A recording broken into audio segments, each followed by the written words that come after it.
We're here in the studio here today with what is nearly the stock Tom Morello setup. This is the Marshall JCM 800 2205 50-watt head with channel switching and with the name blocked out so that no endorsements are given or asked for. This is not my cabinet. Normally I have a 4x12 PV cabinet that I use that sounds like my sound. This is the cabinet they had here at the offices of Guitar World, which we're using today, which is going to sound pretty close, but it's not exactly what I use. As far as the pedals go, there's a ancient early 80s Crybaby wah-wah pedal there. I believe it's missing one little hoof. The original Digitech whammy pedal, indispensable to making pterodactyl noises. The Boss digital delay pedal there. The DoD equalizer pedal, which is only used when I wish to go to 11. It's just flat across, as you can see, and then this goes up a little bit. It also has the sweat guard on it there, because when I'm playing a rocking show in a hot venue, the pedals would sometimes short out, and you can't have that, so that's my tech, put a sweat guard on that for personal hygiene as well. And then the MXR Phase 90, which I really don't use for anything, but it sits there, and it's a beautiful orange pedal at the end of the line there. As far as guitars go, we've got two here today, but this is the Soul Power guitar, which has been my primary guitar for all of the Audioslave songs and concerts for songs that are tuned in regular 440.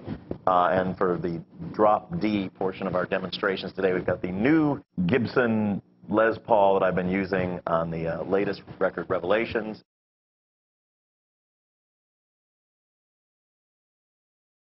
When it comes to like sort of creating new sound, I never really kind of go into the process going, and now I will create a new sound. It's just in messing around on the guitar, it's sort of different. It's concentrating on the happy accidents and the eccentricities that just sort of occur, and rather than letting that go by as a glitch or as sort of a one-off, I'll practice something. So if I were, I mean, I don't know, just set the delay sort of at a random setting, and then Stefan would sort of see what that sounds like. Okay, that kind of has like sort of a slap-backy sound. So the first thing, you know, and then it's just, I have a very, very simple setup, but by sort of manipulating in different ways, we can see what happens. So that's on kind of a slap-back delay. So what if we were to use the toggle switch with the slap-back delay? What might occur?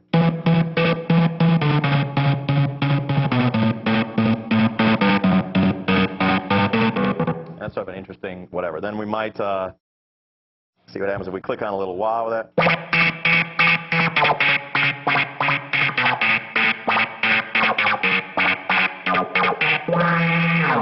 All right, that's something that could end up as music down the line.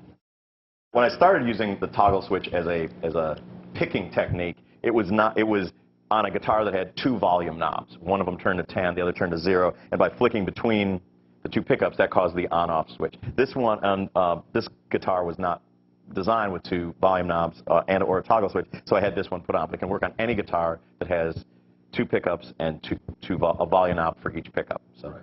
This one is customized, but you do not need a customized guitar in order to do the toggle switching.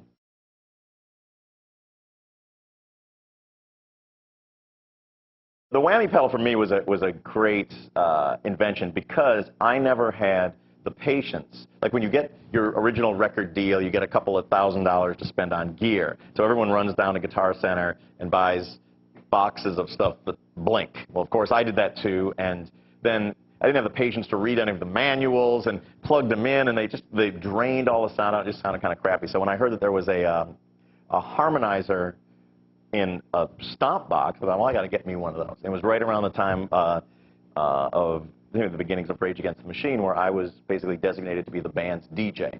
And I found with some very simple manipulations of a very simple pedal that all of a sudden the guitar, for me, was finding a lot of very new sonic possibilities. I mean, the most sort of obvious one, which was and one thing I've also had, sort of always had the sort of the credo with my pedals, like, you know, subtlety isn't so high on my list of things to go. It's like I used to go, you know, when you first go into a guitar store and you try a delay pedal, you turn all the knobs up and it sounds crazy and it's beautiful and awesome. Then later on, you know, you're playing in a band, so you got to ratchet everything back for you know, a little analog sustain. I always kept my mindset with the first trip to the guitar store to see how crazy it would get. And you know, a lot of things with like the whammy pedal, it's the you know, the 2 octaves up help to really emulate that kind of Southern California gangster rap sound. And it's like, you know, Dr. Dre was very influential in.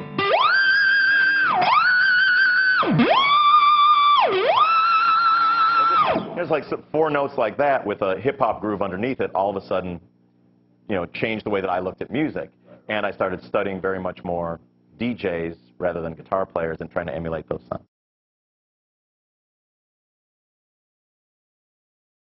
When you want to rock hard, children, lean on F sharp.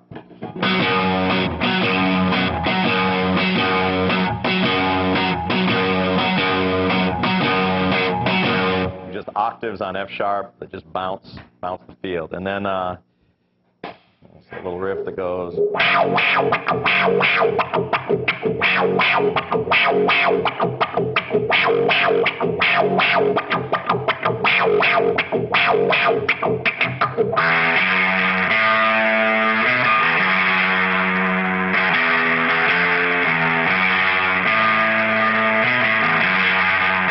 And that's the verse group, which is played with the somewhere on the sweep of the wah there for extra menace. It was sort of like Ghetto Boys. That's what we were going for on that. It was sort of like a Ghetto Boys menacing Houston 6th Ward sound on that.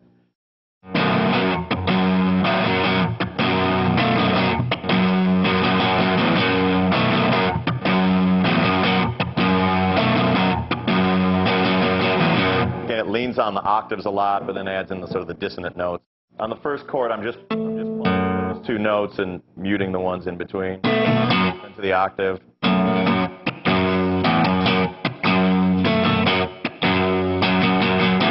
The A string's never played in that.